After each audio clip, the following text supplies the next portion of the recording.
শুভ সকাল আমার প্রিয় পরিবার, তোমাদেরকে জানাই আমার ব্লগ চ্যানেলে অনেক অনেক শুভেচ্ছা আর ভালোবাসা। আশা করি তোমরা যে যেখানে আছো খুব ভালো আছো, সুস্থ আছো। আমরা কিন্তু খুব একটা ভালো নেই। বন্ধুদের কাছে অনুরোধ রইল ভিডিওটা স্কিপ না করে সম্পূর্ণটা দেখার জন্য। আশা করি তোমাদের ভিডিওটা ভালো লাগবে, আর ভালো লাগলে একটা লাইক, শেয়ার আর পরিবারের পাশে থেকো। এবার দেখো, সকাল সকাল জামা কাপড় নিয়ে বসে পড়েছি কলতলায় কাচাকাচি করতে। আজকে সকাল সকালে কেচে নিচ্ছি। কেন জানো? আজকে আকাশের অবস্থা একদমই ভালো না, একটু একটু রোদ্রের দেখা মিলছে, আবার মেঘ করছে। এই জন্য সকাল সকাল জামা কাপড় আগে কেচে নিচ্ছি, না হলে তো একেবারে শুকোবে না। আর 3টে ব্যাগ ছিল, সেগুলোকেও কেচে নিচ্ছি। তো চলো বন্ধুরা, কাজগুলো করতে করতে তোমাদের সুন্দর সুন্দর কমেন্টের উত্তরগুলো আমি দিয়ে দিই। প্রথম কমেন্টটি করেছে বিজলি চ্যাটার্জি। সে বলেছে, তোমার বাড়ি কোথায়?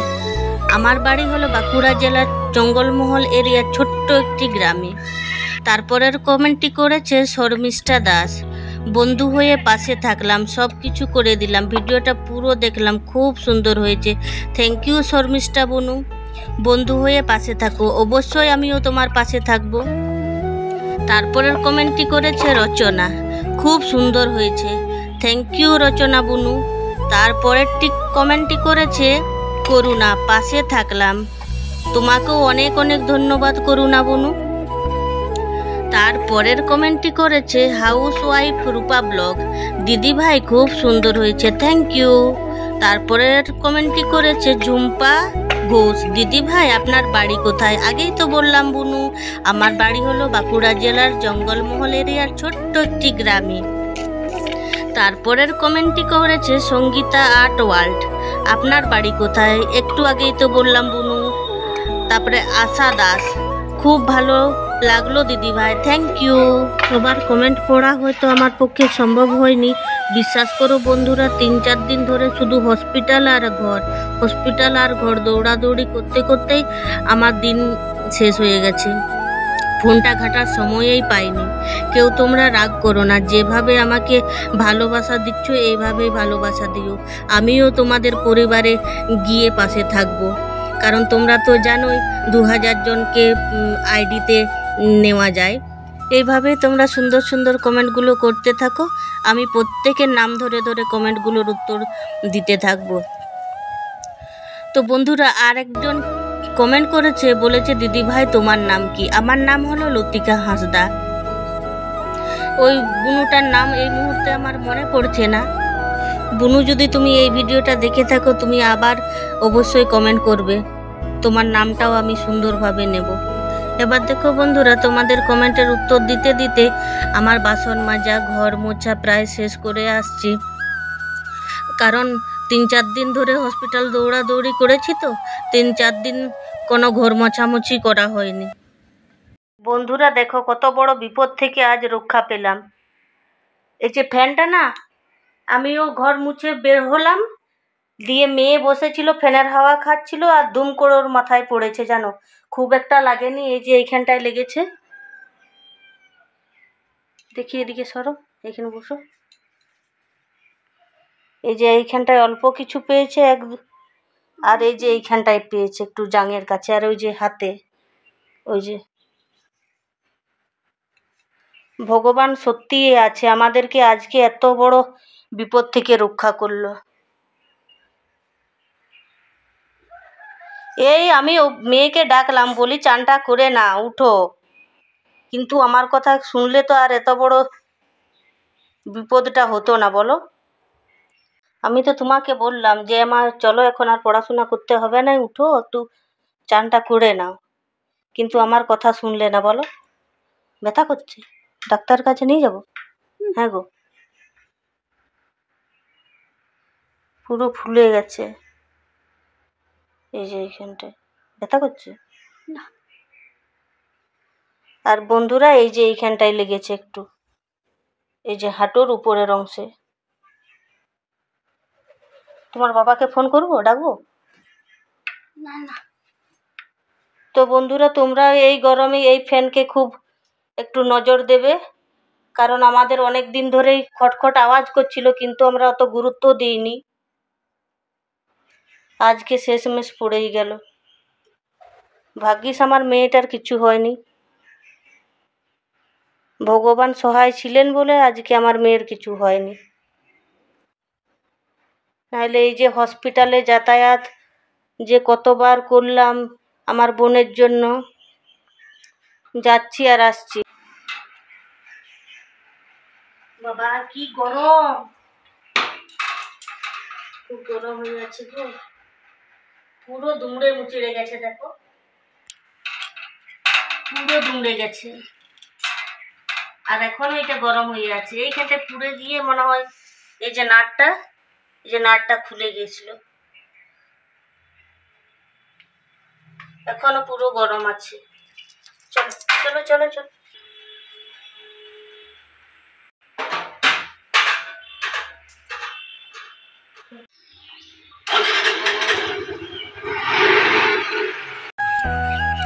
আর সত্যি বন্ধুরা, বিপদ কিন্তু বলে কয়ে আসে না, হঠাৎই বিপদটি হয়। মনটা একদমই খারাপ হয়ে গেল চিন্তায় চিন্তায় যে এই ঘটনাটা যদি রাত্রে দিকে হতো ঘুমের ঘরে, তাহলে কি হতো মেয়েটার। দিনের বেলা বলে নিজেকে সরিয়ে নিল পড়ার আভাসটা পেয়েই।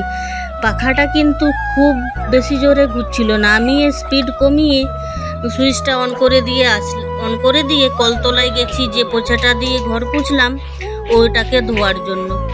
তখনই এক জোরে ডাক শুনতে পেলাম, মাগো তুমি কোথায়, চলে আসো, আমি মরে গেলাম। আমি কিন্তু বালতি আর পোছাটা ফেলে দৌড়ে এসে দেখি ফ্যানটা নিচে পড়ে আছে আর মেয়ে খাটের উপরে বসে আছে আর আঘাতের জায়গায় হাত বোলাচ্ছে। আমি তখনই ফ্রিজ থেকে বরফ বের করে ওই আঘাতের জায়গায় ঘষতে লাগলাম। যদিও আমি ভিডিওটা অনেকক্ষণ পরে করেছি, ওইগুলোই সুন্দর করে দেখে নিচ্ছি যে কোথাও আঘাত লাগলো কিনা, কিন্তু খুব একটা আঘাত পাইনি, নিজেকে সরিয়ে নিয়েছিল দিনের বেলা বলে। এটা যদি সত্যি বন্ধুরা রাত্রে ঘটতো, কি যে আমাদের অবস্থা হতো সেটা তো আর বলছি না। এই চিন্তায় চিন্তায় সারাদিন আজকে আমার কেটেছে জানো। কোনো কাজে কিন্তু ঠিকঠাকভাবে মন বসাতে পারছিলাম না, শুধু একটাই চিন্তা মাথার মধ্যে ঘুরছিল যে এটা যদি রাত্রেবেলা ঘটতো ঘুমের ঘরে, মেয়েটার কি অবস্থা হতো। তো দেখো বন্ধুরা, তোমাদের সঙ্গে কথা বলতে বলতে আমার রান্না বান্না সমস্তটাই হয়ে গেছে। এখন ভাত দুজনের জন্য বেড়ে নিচ্ছি। আর তোমাদেরকে তো কি তরকারি করেছি বলা হয়নি। সজনে শাক ভাজা আর ভেন্ডি পটল ভাজা, ডাল আর লাউখাড়া আলু দিয়ে একটা চচ্চড়ি, এটাই এখন করে নিলাম। চলো বন্ধুরা, আমার ভাত বাড়া হয়ে গেছে, মেয়ে আর আমার জন্য আর তোমাদের দাদা ভাই আর ছেলে তো আগেই খেয়ে নিয়েছে। আর চলো খাবারটা খেয়ে নিয়ে তারপর তোমাদের সামনে আবার আসছি। এখানে কিন্তু ভুলটা আমাদের, কেন বলো তো? পাখাটা কিন্তু অনেক দিন ধরেই খটখট আওয়াজ করছিল, আমরা কোনো গুরুত্ব না দিয়েই আবার পাখাটাকে চালিয়ে দিয়েছি। আমি আজকে চালিয়েছি পাখাটা, কেন জানো? কারণ আজকে তো মেঘের অবস্থা খুব একটা ভালো ছিল না, আর ঘর দুয়ার মুছামুছি করে দিলাম। আমি ভাবলাম যে পাখাটা চালিয়ে দিলে ঘরটা তাড়াতাড়ি শুকিয়ে যাবে, এই ভেবেই আমি কিন্তু পাখাটার সুইচ অন করেছি। ধারণাতেও নিয়ে আসতে পারিনি যে পাখাটা এইভাবে পড়ে যাবে।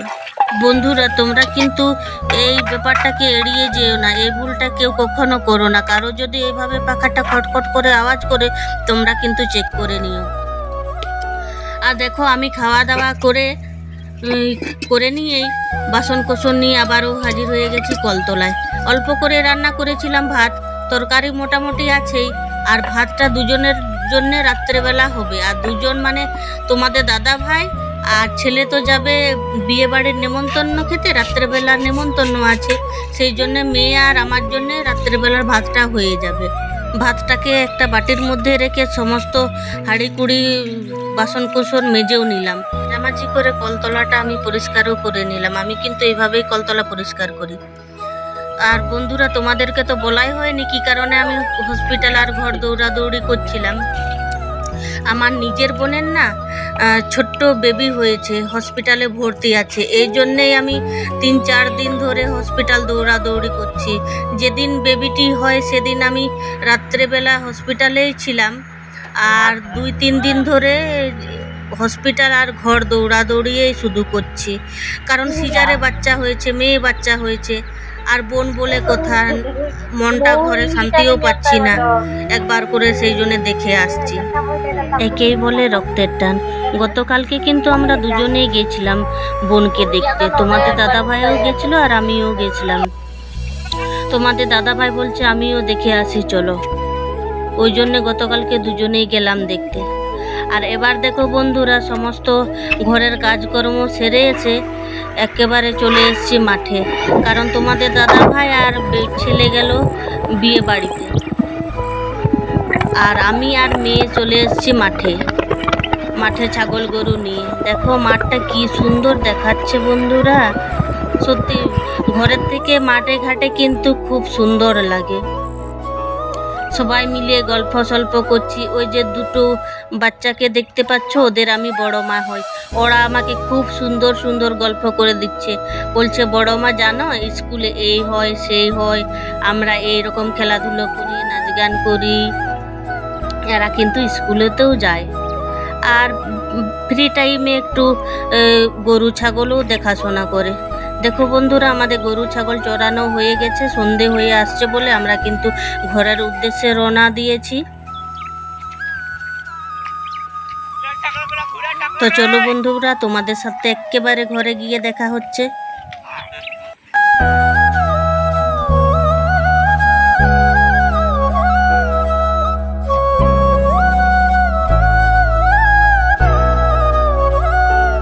শুভ সন্ধ্যা বন্ধুরা। মাঠ থেকে এসে নাইটি চেঞ্জ করে ঘর দুয়ার ঝাড় দিয়ে চোখে মুখে জল নিলাম। জল নেওয়ার পরে সন্ধেটা দিয়ে দিলাম। সন্ধে দেওয়ার পরে দেখো আমি কাপড় চোপড় ভাঁজ করতে চলে এসেছি। এইগুলো তো তখন ছাগল ছাড়ার আগে শুধু তুলে দিয়ে আর চলে গেছিলাম ছাগল নিয়ে। এসে এখন ভাঁজ করছি। আর রাত্রে তো টেনশন নেই খাবারের, তখনের ভাত তো আছেই। আর ছেলে আর তোমাদের দাদাভাই গেছে নিমন্ত্রণ খেতে, তোমরা তো আগেই শুনেছো। সেই জন্য আমি নিশ্চিন্তে কাপড় চোপড়গুলো ভাঁজ করে নিচ্ছি। আর সত্যি বিশ্বাস করো বন্ধুরা, আর কোনো কাজ করতেই ইচ্ছে করছিল না এই ঘটনাটা ঘটার পর।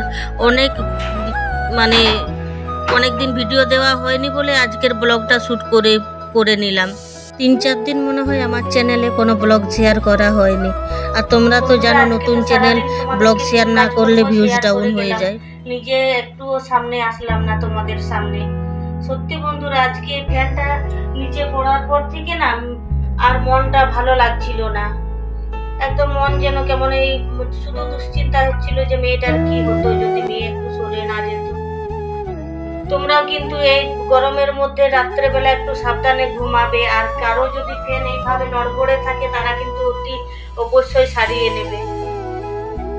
আমার মেয়ের ভাগ্যটা ভালো বলে এই এত বড় বিপদের হাত থেকে রক্ষা পেল। তোমরা এই অতি অবশ্যই নিজেদের ফ্যানগুলোকে একবার করে চেক করে নেবে।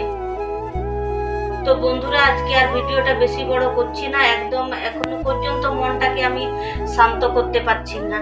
শুধু বারে বারে মনে হচ্ছে যে মেয়েটার কি হতো।